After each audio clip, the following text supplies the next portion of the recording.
जंगल में रीटा नाम की एक बकरी अपने बेटे दया के साथ रहती थी।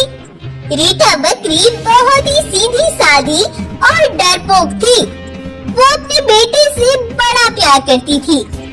लेकिन वही रीटा का बेटा दया बहुत होशियार और निडर था।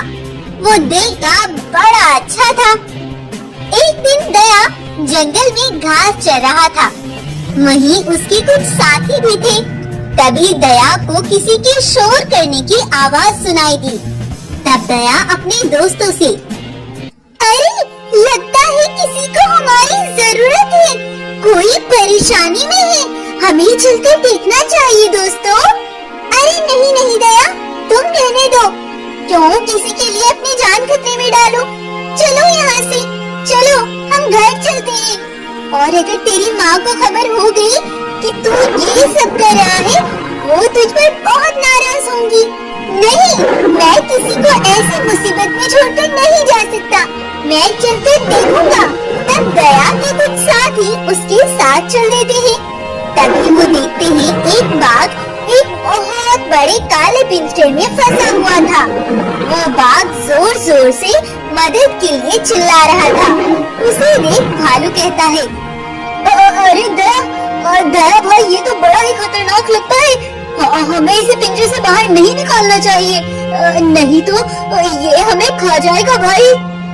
अरे नहीं नहीं भाई, मैं तुम्हें नहीं मारूंगा, तुम मुझे बस इस पिंजरे से बाहर निकाल दो, तुम्हारा बहुत धन्यवाद होगा भाई। तब बकरी का बेटा दया बहुत हिम्मत बांधते हुए आगे बढ़ा और बाघ के पिंजरे को हटाकर उसे बाहर निकाल दिया। बाघ दया से बहुत खुश होता है और कहता है, दया, आज तुम मेरी मदद नहीं करते तो मैं यहाँ भूख के मारे मर ही जाता। तुम्हारा बहुत बहुत धन्यवाद बेटा। उधर दया की माँ रीटा दया का इंतजार कर रही थी। वो तभी दया को देखने के लिए जंगल निकल पड़ती है। तभी रीटा भी बाघ के पास पहुँच जाती है। बाघ को देख वो बहुत घबरा जाती है। लेकिन तभी बाघ कहता है, अरे रीटा बहन, तुम घबराओ नहीं, आज तुम्हारे बेटे ने मेरी जान बचाई है। तुम्हारा बेटा बहुत बहादुर है और अगर आज ही मेरी मदद ना करता मैं तो सच्ची मर ही जाता। अच्छा बहन, चलता हूँ, कभी भी मेरी जरूरत पड़े तो मुझे याद जरूर करना, मैं हाजिर मिलूंगा। इतना कहकर बाघ वहाँ से चला जाता है। लेकिन तभी जंगल में एक बड़ा जालिम और खूंखार शेर आ घुसता है और वो जानवरों का शिकार करने लगता है। सारे जानवरों में दहशतगर्दी का माहौल बन जाता है। सभी उस जालिम शेर से डर के मारे कांप रहे थे। ऐसे में रीटा अपने बेटे दया से कहती है, देख दया, अब तेरी मनमानी नहीं चलेगी। जंगल में एक बड़ा खूंखार शेर घुस आया है, अब तुझे घर से बाहर नहीं निकलना। लेकिन माँ, हम कब तक ऐसे डर डर कर जीते रहेंगे? हमें तो उसका सामना करना चाहिए, नहीं तो वो हमारे जंगल के जानवरों को मार डालेगा। तू चुप कर जा, बड़ा आया शेर का सामना करने वाला। अगर तूने मेरी बात न मानी तो अच्छा नहीं होगा और घर से बाहर नहीं निकलना, समझा? अगले दिन रीटा भोजन लेने के लिए जंगल गई हुई थी और दया घर पर अकेला ही था। तब वो कहता है, अरे मैं तो घर में बैठा बैठा बोर हो गया हूँ, माँ न जाने कब तक वापस लौटे, तब तक मैं घूम फिर कर आ जाता हूँ। यूँ सोच कर दया नदी के पास पहुँच जाता है और वो पानी पीने लगता है। तभी वहाँ पर वही खूंखार शेर आ पहुँचता है। दया के सामने जाकर खड़ा हो जाता है और कहता है, अरे वाह, यहाँ आते ही एक और शिकार मिल गया। बच्चा ही सही, शिकार तो फंसा। शेर ऐसे खुश हो रहा था और दया डर के मारे कांप रहा था। तभी वहाँ दया की माँ आ पहुंची और वो दया को धक्का देकर दूर कर देती है और शेर का हमला चुक जाता है। शेर बहुत गुस्सा हो जाता है और वो दोनों माँ बेटा अपनी जान बचाकर वहाँ से भागने लगते हैं। खूंखार शेर भी गुस्से से आग बबूला हो जाता है और उनके पीछे भागने लगता है। तब रीटा भागती भागती अपनी बेटी से कहती है, बेटा दया, जल्दी भागो और तुम यहाँ से अपना रास्ता बदलो, अपनी जान बचाओ बेटा। दया भागता भागता अपना रास्ता बदल लेता है और दूर जंगल में चला जाता है। इधर रीटा बकरी भागती भागती एक दलदल के पास आ पहुँचती है और वहाँ आकर रुक जाती है। तब शेर खुश होता है और बकरी से कहता है, क्या हुआ बकरी, थक गई? अब तुझे मुझसे कोई नहीं बचा सकता। जैसे ही शेर रीटा पर हमला करने लगता है, रीटा वहाँ से थोड़ा हट जाती है और शेर जाकर सीधा दलदल में जा गिरता है और नीचे ही नीचे डूबने लगता है। वो बहुत चिल्लाता है, कोई बचाओ बचाओ, मैं नीचे दलदल में फंसता जा रहा हूँ, अरे कोई है, अरे कोई मेरी मदद करो। शेर ऐसे चिल्लाता रहता है और बेचारा दलदल में फंसता ही जा रहा था।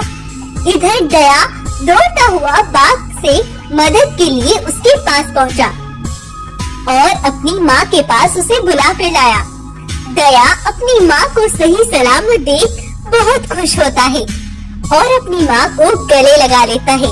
वो देखता है वो शेर दलदल में आगे जाकर फंस चुका है। तब माँ रीटा कहती है, एक माँ चाहे जितनी भी डरपोक और कमजोर हो, लेकिन अगर बात उसके बच्चों की हो तो वो अपनी जान दांव पर लगा देती है। दया अपनी माँ पर गर्व करता है और हंसी खुशी फिर से अपनी माँ के साथ जंगल में रहने लगता है।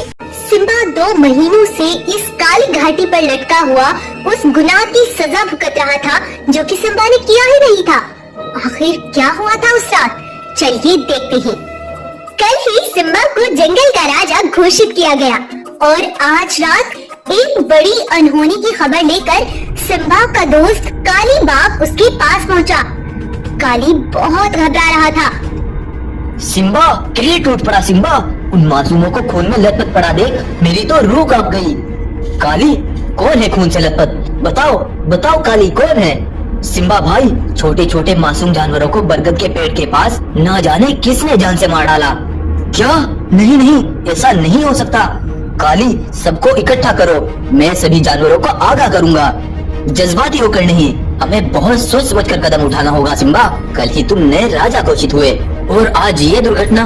अगर जानवरों को मालूम हुआ तो वो सोचेंगे कि सिम्बा जानवरों की रक्षा नहीं कर पाएगा, और अगर उन्होंने कोई गलत फैसला कर लिया, नहीं नहीं महाराज, तो भाई काली, मुझे कुछ समझ नहीं आ रहा, अब हम क्या करें? सिम्बा भाई, बस एक ही रास्ता है, हम चुपचाप उन मरे हुए जानवरों को नदी में बहा दे। काली, तुम ऐसा करो, तुम यहाँ रहकर बाकी जानवरों की रक्षा करो और मैं उन जानवरों को बग्गी में ले जाकर दूसरे जंगल की नदी पर ले जाता हूँ।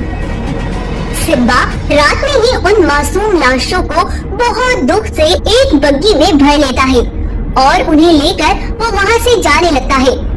सिम्बा अभी थोड़ी ही दूर चला था कि तभी सिम्बा को कुछ जानवरों ने देख लिया। अरे अरे महाराज, इतनी रात गई ये बग्गी में क्या लेकर जा रहे हो? नहीं गाय, बस कुछ सामान दूसरे जंगल जाना है। जानवरों को सिम्बा की इस बात पर शक होने लगा और वो बग्गी को खोल देते हैं। अरे ये क्या धोखा है, इतना बड़ा अन्याय! नहीं नहीं, ऐसा नहीं हो सकता। इन मासूम जानवरों की जान लेते हुए तेरी रूह नहीं कांपी सिम्बा। सुनो सुनो, मेरी बात सुनो, अब सुनने को कुछ नहीं बचा, पकड़ लो इस धोखेबाज को। सारे जानवर मिलकर सिम्बा पर एक साथ वार करते हैं और उसे इतना मारते हैं कि वो घायल हो जाता है। सिम्बा बेहोश हो जाता है और सुबह के समय वो सभी जानवरों को इकट्ठा करते हैं और सिम्बा को काली घाटी के एक पुराने कुएं पर उसको लटका देते हैं। सिम्बा तब से आज तक इस काली घाटी पर लटका हुआ है और सिम्बा के मरने के बाद जानवर सिर्फ काली पर विश्वास करते थे, क्योंकि काली एक बहादुर और निडर जानवर था और ताकतवर भी। इसीलिए जानवरों ने काली को ही जंगल का राजा बना दिया था। एक बार काली बाघ काली घाटी पर सिम्बा के पास आता है। बेवकूफ सिम्बा, तू मेरी चालाकी को 1% भी नहीं समझ पाया। उस रात मैंने ही उन जानवरों को पहले जान से मारा और फिर तुझे अपनी बातों में उलझाकर मैंने गाय और गोरिल्ला को खबर की कि तुम्हारा महाराज मासूम जानवरों को मारकर नदी में बहाने ले जा रहा है। काली जोरों से हंस रहा था, लेकिन तभी पीछे से वो आया जिसे देखकर काली की तो क्या आपके भी होश उड़ जाएंगे। ऐसा लग रहा था मानो काली की जिंदगी में तूफान आने वाला हो, क्योंकि अब सिम्बा लौट चुका था और जब काली बाघ ने सिम्बा को यूं आते देखा तो वो एक जिंदा लाश बन गया। दरअसल जब सभी जानवरों ने सिम्बा को काली घाटी पर लटका दिया था तो उसके थोड़ी ही देर बाद वहाँ पर सिम्बा का एक सेवक भालू पहुँचा। सिम्बा महाराज, महाराज मैं आपका सेवक भालू। महाराज ये जो सब हो रहा है मुझे नहीं लगता कि आपने ये सब किया होगा। भालू मेरा यकीन करो, मैं बेगुनाह हूँ। मुझे इन सब में उस काली का हाथ लगता है महाराज, लेकिन अब हमें उस असली खूनी को तलाश करना होगा। तब भालू ने सिम्बा को वहाँ से उतार दिया और सिम्बा जैसी ही दिखने वाली एक खाल को वहाँ लटका दिया था ताकि किसी को भी उस पर शक न हो। भालू ने सिम्बा महाराज को सबसे छिपाकर एक अलग जगह रखा और उनका इलाज किया। कुछ ही दिनों में सिम्बा बिल्कुल ठीक हो गया और आज जब काली सिम्बा से बात कर रहा था तो भालू और सिम्बा ने उसकी सारी बातें सुन ली थी। बस अब क्या था, सिम्बा ने गुस्से से काली को पूरी तरह जख्मी कर दिया और उसे सभी जानवरों के पास घसीटता हुआ ले गया। सिम्बा को यूं अपने पैरों पर आते देख जैसे सबके होश उड़ गए। ये काली खुद बताएगा अपनी सच्चाई। मुझे माफ कर दो, मैंने ही जानवरों को मारा था और सिम्बा को उन्हें फेंकने मैंने ही भेजा था। मुझे माफ कर दो, मुझसे गलती हो गई। गलती? गलती नहीं काली, तुमने कत्ल किया है, न सिर्फ उन मासूम जानवरों का बल्कि महाराज सिम्बा पर मजबूत हमारे भरोसे का कत्ल किया है तुमने। और कातिलों को माफ नहीं किया जाता, उसे सजा दी जाती है। तुम्हारी लाश की ऐसी समाधि बनाएंगे कि कोई भी किसी को धोखा नहीं देगा। सिम्बा ने काली को मौत की घाट उतार दिया और फिर काली की लाश को उस काली घाटी पर एक समाधि बनाकर लटका दिया गया था ताकि कोई भी किसी को ऐसा धोखा ना दे सके। तो आपको आज की हमारी कहानी कैसी लगी हमें कमेंट करके जरूर बताएं। सीख, इस कहानी से हमें सीखने को मिलता है, धोखा चाहे 7 समंदर के नीचे ही क्यों न कर लिया जाए, लेकिन वो पलट कर जरूर आता है। तो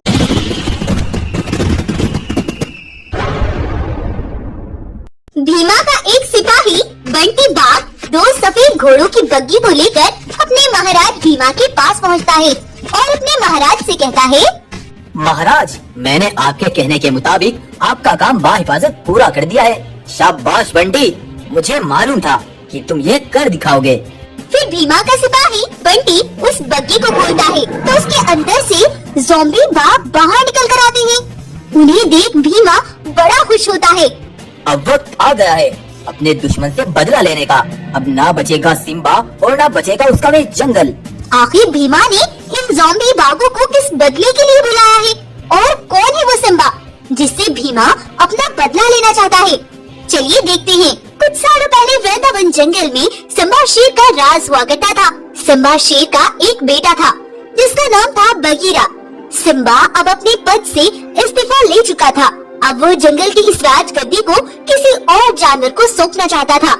तब सिम्बा सभी जानवरों को अपनी गुफा पर बुलाता है और कहता है, भाइयों मैं अब इस जंगल का राजा किसी और को बनाना चाहता हूँ। बताओ तुम सब में से कौन जंगल का राजा बनना चाहता है? तब जानवरों में खड़े भीमा बाघ और सिम्बा का बेटा बगीरा बाहर निकल कर आते हैं। महाराज इस जंगल को मैं संभालने के लिए तैयार हूँ। पिताजी मैं चाहता हूँ कि इस जंगल को अब मैं संभालूं। उन दोनों की बातें सुनकर सिम्बा महाराज कहते हैं, जंगल का राजा कोई एक ही बन सकता है, इसीलिए कल फिर से जानवरों को बुलाया जाएगा और तुम दोनों में से जानवर जिसे ज्यादा वोट देंगे फिर वही जंगल का राजा बनेगा।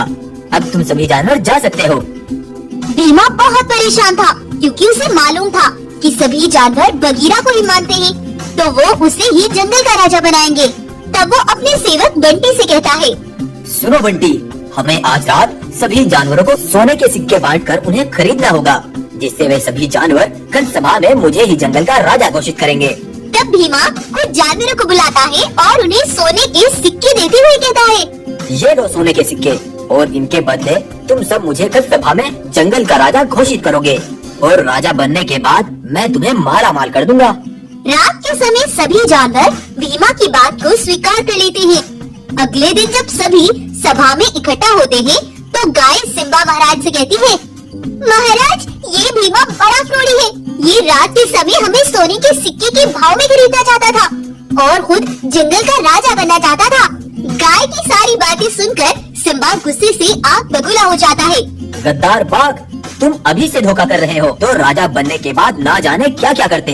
तुम जैसों की मेरे जंगल में कोई जगह नहीं है, निकल जाओ यहाँ से। बाघ वहाँ से अपना समूह लेकर चल देता है। सिम्बा, तूने मेरी बेइज्जती करके अच्छा नहीं किया। अब मेरी दुश्मनी तुझसे ही नहीं बल्कि तेरे इस जंगल से भी है। बर्बाद कर दूंगा तुझे, खत्म कर दूंगा। इस तरह से भीमा और सिम्बा शेर के बीच दुश्मनी बन गई थी और आज इसी दुश्मनी में भीमा ने इन ज़ॉम्बीज़ को सिम्बा के जंगल में कहर बरसाने के लिए उतारा है और भीमा के ये सारे ज़ॉम्बीज़ जंगल में आते हैं और सिम्बा के जानवरों को मार मार कर ज़ॉम्बी बनाने लगते हैं। एक ही दिन में सिम्बा के जंगल में ज़ॉम्बीज़ जानवरों की तादाद बढ़ने लगती है। अपनी ही आंखों के सामने अपने जानवरों को ज़ॉम्बी बनता देख सिम्बा बड़ा परेशान हो जाता है। ये एक ही दिन में मेरे जंगल का क्या हाल हो गया? पिताजी, मुझे तो लगता है ये किसी की चाल है। पता नहीं ये सब किसने किया और क्यों किया। सिम्बा बगीरा ऐसी बातें ही कर रहे होते हैं, तभी एक बहुत ऊंची पहाड़ी से जोरों से आवाज आती है। ओए सिम्बा, तू जहाँ भी छिपा है सुन ले, मैं अपनी बेइज्जती का बदला लेने आया हूँ और इस बार मैं तेरे सामने तेरे ही जंगल के जानवरों को एक दूसरे से मरवा डालूंगा और तू बस खड़ा देखता रहेगा।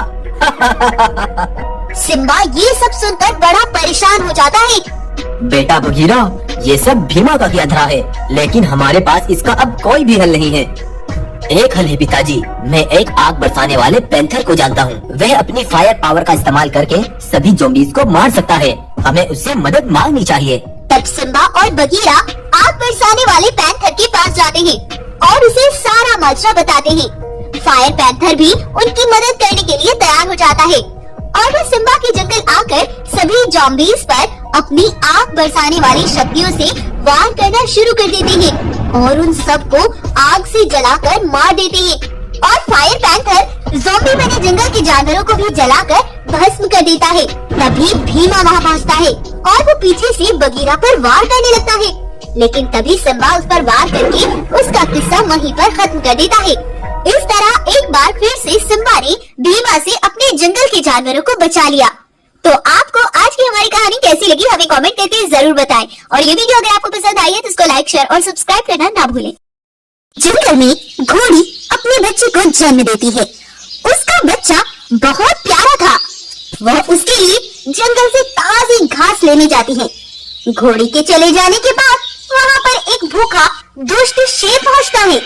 वो घोड़ी के बच्चे को देखकर बोलता है, ये तो ताजे मांस का घोड़े का बच्चा है, इसे खाने में तो बड़ा मजा आएगा।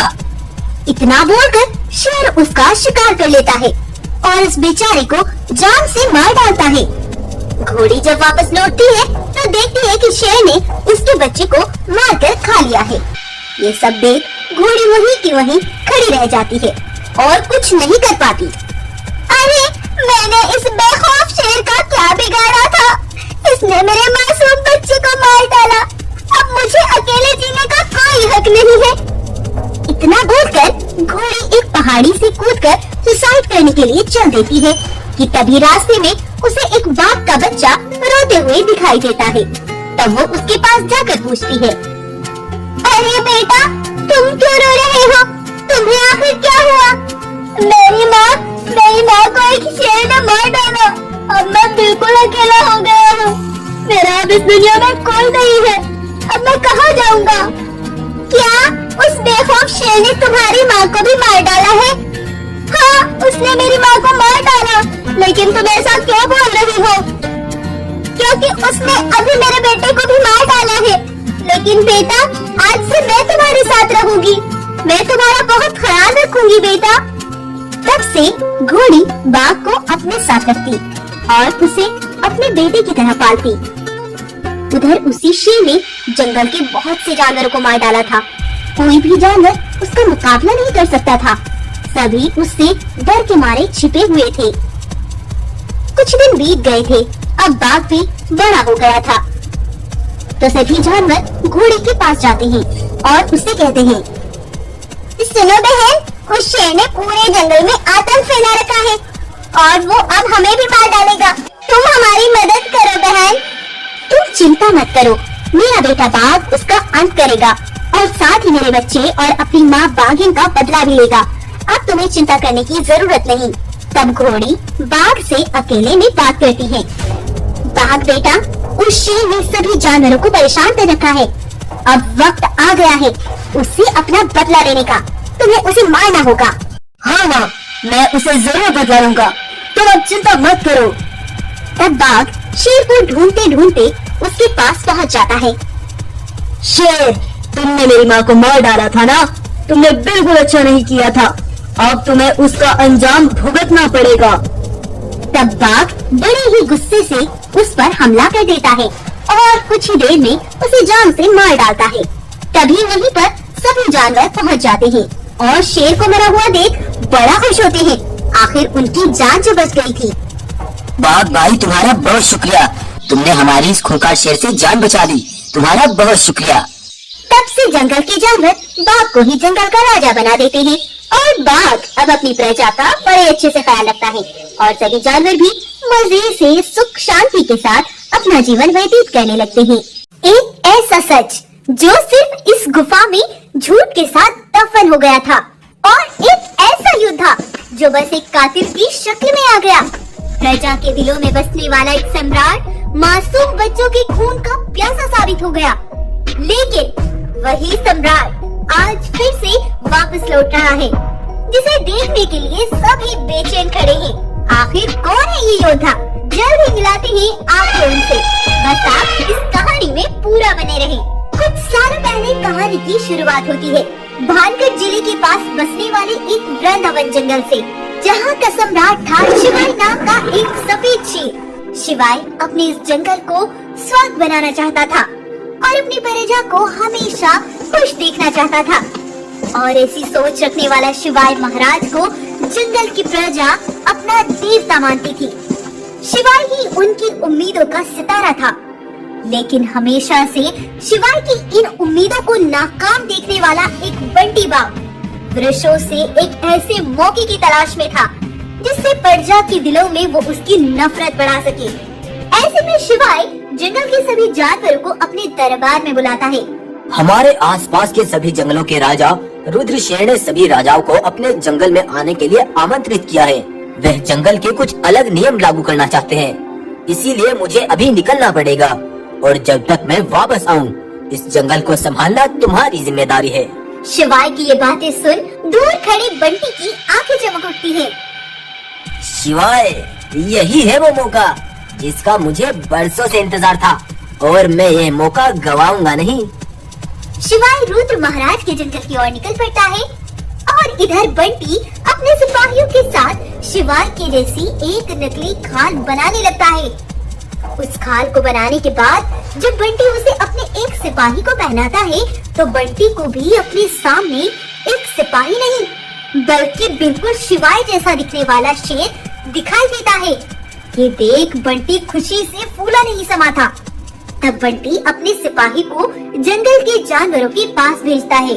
तब वो शिवाई के जैसी आवाज निकालते हुए उनसे कहता है, भाइयों, मैं सोच रहा हूँ कि जानवरों के छोटे बच्चों को अपने साथ ले जाऊं ताकि वह भी बनने वाले नए नियमों के बारे में जान सके। जी शिवाई महाराज, ये आपका अच्छा फैसला है।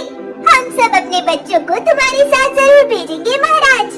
तब बंटी का वो सिपाही उन सबको अपने साथ लेकर चल देता है। अगले दिन सभी जानवर अपने भोजन की तलाश के लिए निकले हुए थे, लेकिन तभी वो देखते हैं कि शिवाई के साथ जाने वाले सभी बच्चों की लाशें पेड़ पर लटकी हुई थी और उनको बड़ी बेदर्दी से मारा हुआ था। ये देख जानवरों के माथे से पसीने निकल आते हैं। अरे ये क्या, हमारे मासूम बच्चों को बेदर्दी से किसने मार डाला? हाय रे, ये सब किसने कर दिया? ये सभी बच्चे तो हमारे महाराज शिवाय के साथ गए थे, तो फिर ये सब कैसे हो सकता है? तभी उन जानवरों के पास वो बंटी बाघ आता है। सुनो भाइयों, ये सब तुम्हारे उस चहेते का ही किया धरा है जिस पर तुम इतना विश्वास करते थे, और अगर तुम्हें यकीन नहीं आता तो ये देखो। तब बंटी उन्हें रिकॉर्ड हुई एक वीडियो दिखाता है जिसमें वो देखते हैं उस शिवाय ने उन बच्चों को एक एक करके मार डाला है। शिवाय का ये असली रूप देखकर वो बहुत हैरान रह जाते हैं। भाइयों, अब मैं चुप नहीं बैठ सकता। ऐसे खूनी गद्दार राजा हमारे जंगल में नहीं रहेगा। मैं उसका बहुत बुरा हश्र करूंगा। अगले दिन जब असली शिवाय अपने जंगल पहुंचा, तो बीच जंगल में बंटी और कुछ जानवरों ने उसे पूरी तरह से घेर लिया और एक के बाद एक उस पर कई वार किए।